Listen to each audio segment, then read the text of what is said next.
Hey everyone, welcome back. I have not done a video in quite a while, so I finished, well, no, I take that back, I won't even lie. I did not finish Celestia on my Death and Ice Wizard, but I did hit 58, and then I did a few different things to reach level 60, did some side quests, and kind of collected some of the stuff that I never did before.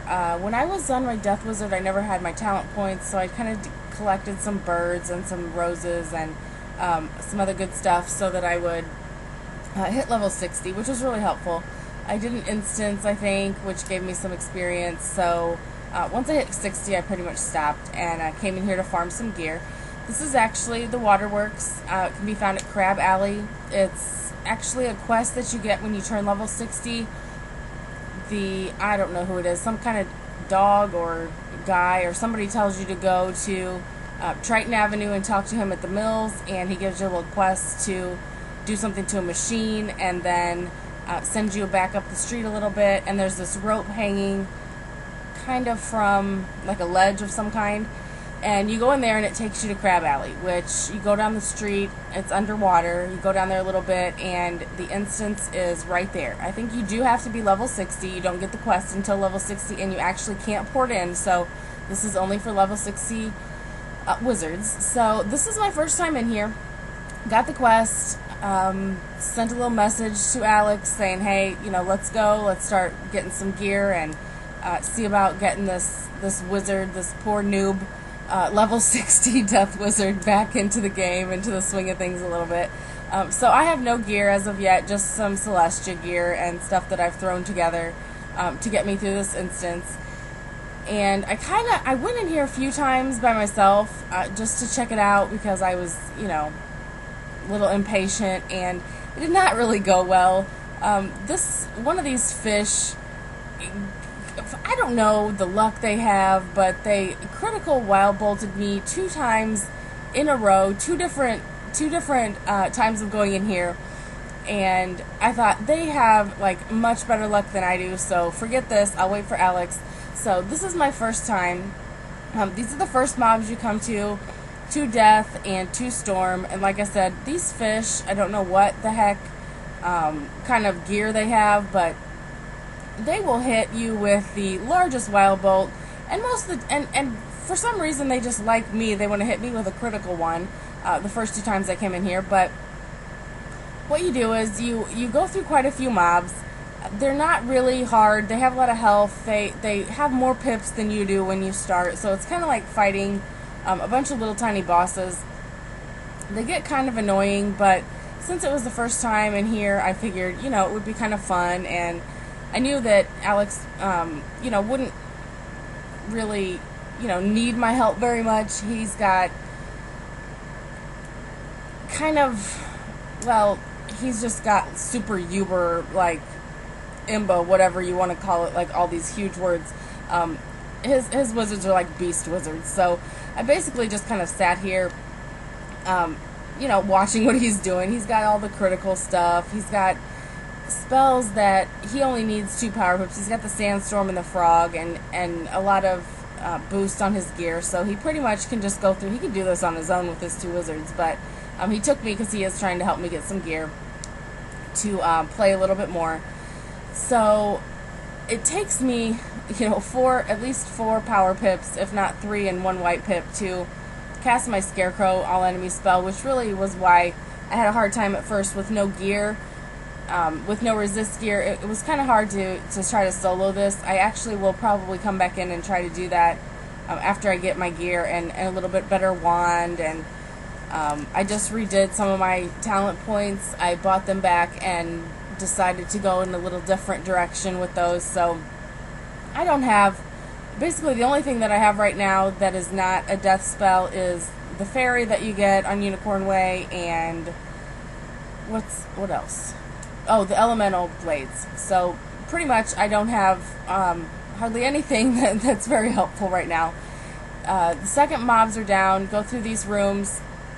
You kind of have to follow the quest helper thing if you don't really know where you're going. You have a little amount of time in this room to open up the blue clams only, and if you don't get them in time, you have to fight these ghosts. If you do get them in time, you can actually split up if you have more people. One person do one side blue clams, other person do the other side blue clams, and if you do it fast enough, you can just kind of skip this and go through. But we weren't really, I guess we weren't fast enough, or I didn't come through the thing in time. But anyway, it was kind of good because you can see what you can fight if you don't get them in time. It just takes a little bit longer if you have extra mobs to fight.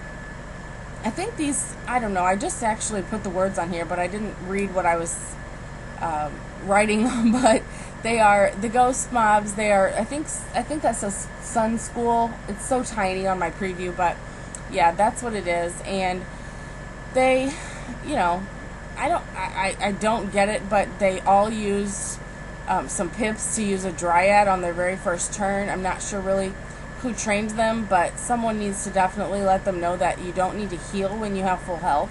But they're ghosts, so they can kind of just do what they want. They don't last long. Alex has, like I said, a lot of boosts on his sandstorm and on his frog, and he has all kinds of good stuff with his vengeance and his healing pets and all this stuff. So I'm pretty much just kind of jealous right now to kind of get all this gear and get my wizards back to the way that I would prefer that they be when I play them. I kind of want to make sure that when I'm playing that I have fun, but I also like having, the best stuff that I can, which makes it more fun for me. So the Puke and Frog is going to take the ghosts out. And like I said, if you get the clams in time, they won't be there. So, that's definitely something to think about. If you come in here by yourself and try for a solo, it would probably be really fun, but you probably will definitely have to fight these guys. And I didn't see them heal anymore after that first turn, so I'm really not sure what that was about. But like I said, somebody should definitely let them know they don't need to heal if they have full health. So this guy is almost, girl, I don't know what these ghosts are, is almost gone. You go through and fight a lot of stuff. I like the water worlds because you kind of float around. It's something different and exciting, and it's just something new. I like that all the worlds are different. You have the desert world and the worlds that just don't really look like each other. Mushu, I say, is probably my favorite because it's not dark. This one's kind of in the middle. It's not dark, it's not light, but it's just different, so I like it. This is actually the first boss you come to, one of two bosses. He doesn't have any minions. You cannot trap on this boss, if this is the one I remember right. He's not one that you can, feint or do all that stuff to. I do believe, which you can try it if you, want or not, but I do believe that you can use feint or traps from a pet, but nothing from your actual spell deck. So what we did was just bladed up really big to just make a few hits. Like I said, this is not as easily as you can do it. We did come in to get, I think I got the boots this time and the hat the second time, but the next time I went in with Alex and another friend and brought a Storm Wizard. So the amount of damage, I mean, we all know the amount of damage that Storm can do, which is pretty nice damage, and we got through it a lot faster with those three. I don't think, the second time we went in here, I don't even think that I got to use a spell once. I think maybe one time they passed for me so I could, but I ended up always being in the 4th spot, so I always was the last one to hit, and I never ended up getting to hit anything. I just kind of hung out there and talked to them and messed with them while they did all the beating of everything. But this boss, the rule 1, which you probably read, is don't trap the boss. Like I said, the pet traps I think are okay for this one, but don't quote me on that. The other thing you do is the first person that gets inked, unless you're going to do a one hit on the boss for the other people, the first person that's hit, he says, you're inked or whatever. I guess that's what squid or octopus do. The first spot gets inked. They have a smoke screen, which means that they are the one that has to hit first. So Alex got inked. He's waiting to set up his hit. What we did was, since it's a smoke screen and you can possibly fizzle, we just went ahead and passed the other 2 times until he actually made that first hit, and then you can go ahead and hit the boss after that. Sometimes you can set it up in one hit if you have good enough blades, and if you hurry and put the traps on, his channel is actually Duel Master Jade on YouTube, so you can check out our second boss battle, which has a little bit different strategy on his channel, and I would definitely suggest you doing that because he has a lot of very helpful player versus player videos, dueling videos that are really helpful. He's been uploading videos the whole time that I've been in school and been busy over the summer, so I would definitely check out his channel if you're interested in the dueling aspect of the game. He's got some really good tips and some really good strategies, and just to see some different things. I always learn something almost every time I watch one of his videos, so definitely check that out. Like I said, it's Duel Master Jade, and he's been in probably, I don't know, 75-80% of the videos that I've uploaded that haven't been just solo videos of me.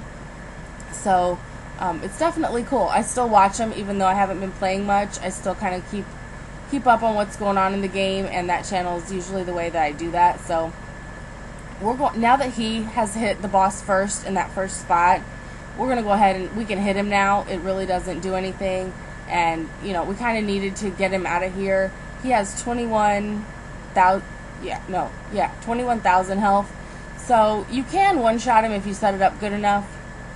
Like I said, the second boss battle has a little bit different strategy, and like I said, definitely check that out because you can decide which one is better for you to use. We just kind of went with the regular you know, do it this way and get it done kind of strategy, so that wasn't bad.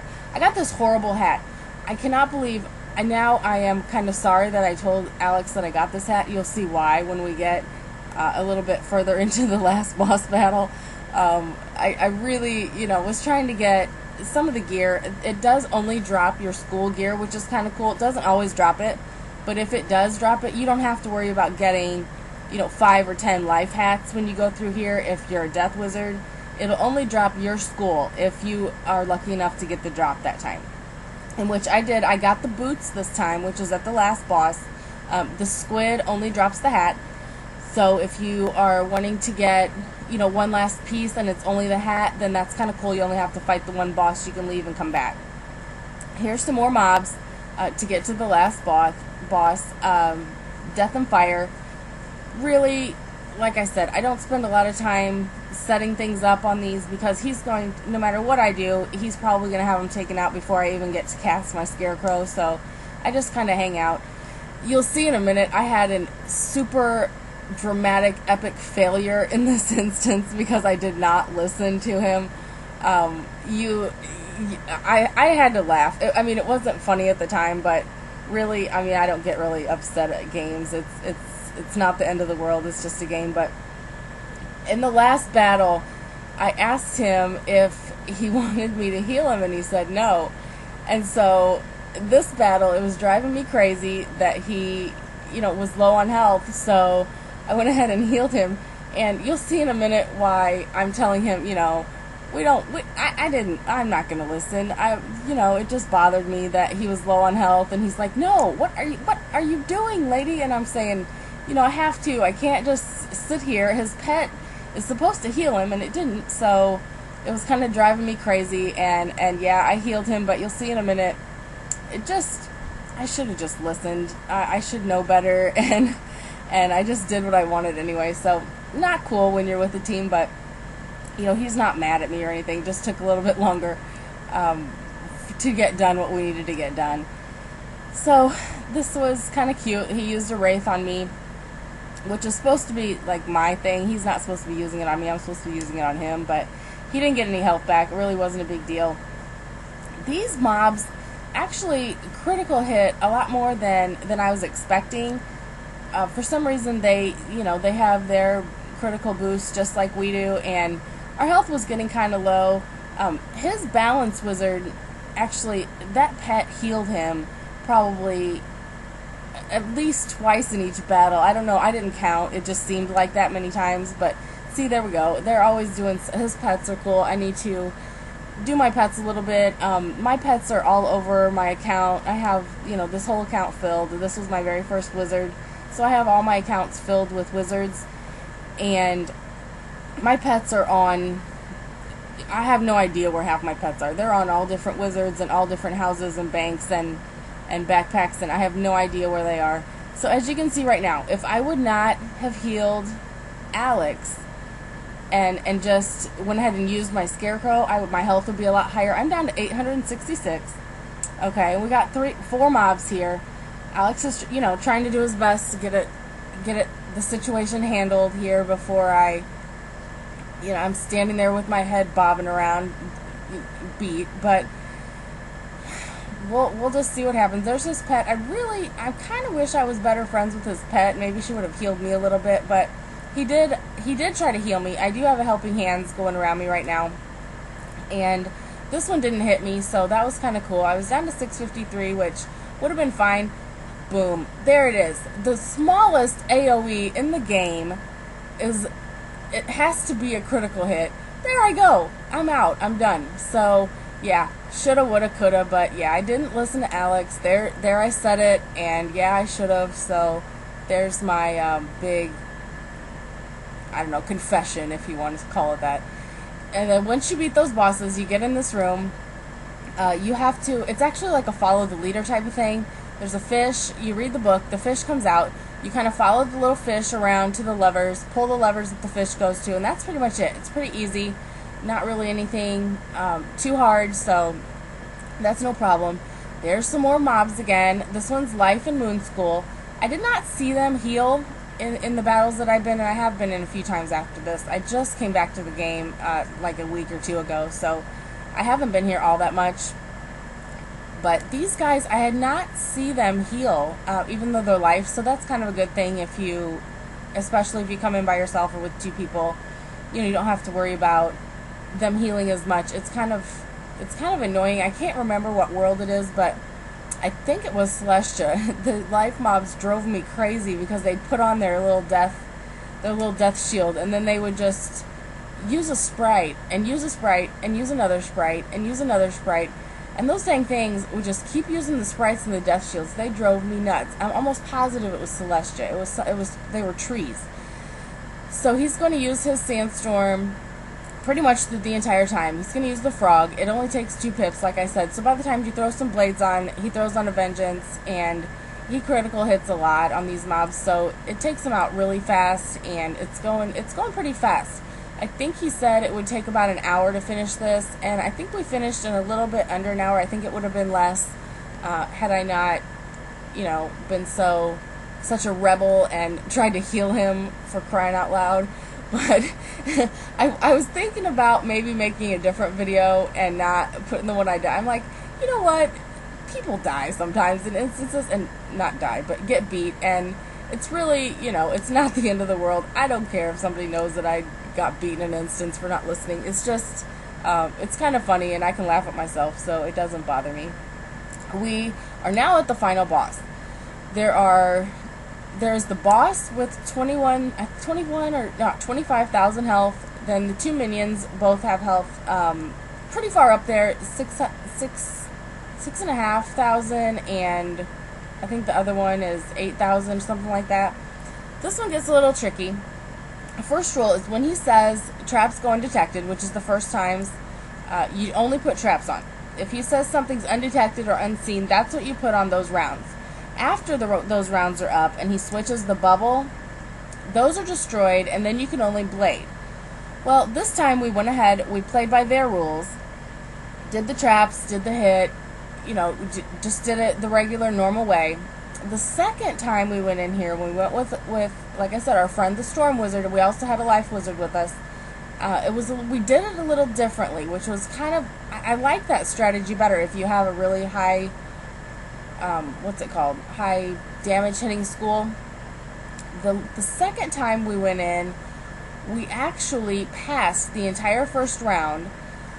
Then we bladed up the entire time we could put on our blades. The Storm Wizard put a Storm Dispel on the boss, which was a very good idea. We could have even packed one of those in treasure and not thought about it, but we just did it this way. I guess to kind of show me a little bit of what goes on, but also just because that's just the regular way to do it, and it shows exactly how to do it according to their rules. But you know, in the second one, you gotta rebel a little bit, test the waters. We had a life wizard, so that was pretty cool. It was fine. Now he says the blade goes unseen only in the dark. So we used up all the traps that we had put on there. I think we messed up by one round, but really, like I said, you're in here with friends, you're playing the game to have fun. It really, if you mess up, you know, it's not the end of the world. So now we're blading. He says blades go unseen in the dark or in the light or something. So we're doing blades now, trying to set up a big hit. Alex told me, just go ahead and take out this fish, this winged fish thing, with the dragon, and you know, we'll just do it one by one. After getting beat at a mob fight, I kind of just listened to what he said after that, which is probably a good thing. He's been in here more than I have, and you know, it was probably a good idea. So I absolutely love this spell. I'm so glad I got to use it in here. I totally love this thing. I love its sparkly little wings and stuff. So that guy's gonna be gone soon. The blades will go, I think, after this round. I'm not exactly sure. In the second one, in the video that he has, like I said, you should definitely watch for a different strategy and decide which one you want to do if you haven't been in here yet. In the other one, we passed the entire round of the first one where we could trap. We got our blades ready for the blading bubble. We put on all the blades on our storm wizard. Just completely stacked everything we had on him. He puts a storm dispel on the boss. So the boss did not destroy all the blades that we had put on him. He fizzled. So the next round after that, we used, in the same exact round that he hit, we used our traps, and he hit the boss. I think it was a Storm Lord. It took him out, the boss and the 2 minions, in one hit. It was much faster. This way you kind of have everyone involved. The other way you kind of all support the one person that hits, which is not a bad thing either. Now it's back to the trap round, so we're doing traps go undetected in the light, so we're all putting traps on him instead. All of our blades will be gone. He destroys those after that round if you have them on you.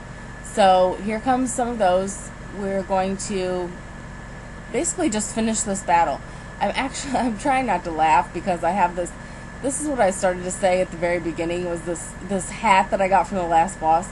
Alex asked, you know, what did it have? I said, you know, well, it's got a little bit of attack boost on it, and he says, well, wear it in this battle. Oh my goodness. No, really, people don't care what they wear, but it really bugs me of if my wizards match and if they, you know, look stupid or not. I'm wearing this hat with feathers and a beak, and I'm like, you know, this, between me getting beat and this dang hat, I don't know if I should really edit this video and put it on here, but you know, it's part of the game, and it really doesn't bother me. Some people probably like this hat, and hey, you know, whatever works for you is cool, but it just doesn't, you know, it's just definitely not something that I would pick for myself. Let's just put it that way. So he is about a little more than half health.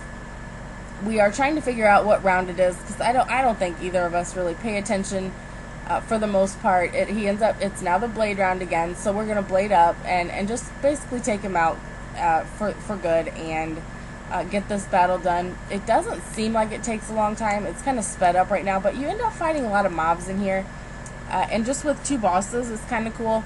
I still think that Malastare was probably the longest dungeon until we were able to level past 50. The Malastare dungeon actually took forever when we just had level 48 spells. We had less health. We didn't have all these Celestia spells that we could put on things, and you know, a lot of the stuff wasn't in game yet. So Malastare used to be the dreaded dungeon. It was fun, but it used to take forever. This one didn't seem to take as long because of the spells and the stuff that you have. This Judgment's going to do some damage, and I think this pretty snake lady is going to end this entire thing. Nope, she didn't. What am I thinking? I guess maybe the next one does. So here's my dragon again. He's going to have this on him for a while, and just, you know, that'll sit. I love that spell. It's like a giant poison, only way cooler. I think in one of if you've been a subscriber for a long time, we call the poison the popcorn. It's green popcorn, but yeah, it is the popcorn. Well, now he's got the dragon popcorn on him. It's a little cooler popcorn, but he's not going to last long with this. The other two guys are gone. It's just a matter right now of watching what round it's in and what bubbles up, so that you can put the bright blade on or the trap on or whatever it is you need. It's in the trap. It's the trap bubble again right now. So we're throwing traps on. This should pretty much be the last round that he has. I'm throwing traps on just to make the damage over time bigger on him. He is about gone, and this should be pretty much the end of it. Okay, here's the Medusa. This is the Medusa that will pretty much end it. And I have not gotten the Medusa on my myth yet. I have way too many wizards and way too little time to do this, so I have not gotten anything except for the dragon and the ice one yet. But I did get my boots. Those are pretty cool. I was excited, and that was it. That's the Waterworks. This was my first time in. Made a few little errors, but you know, it's not the end of the world. That's it. So thanks for watching. Definitely check out Duel Master Jade here on YouTube. Comment, rate, subscribe, and until next time, duel it up.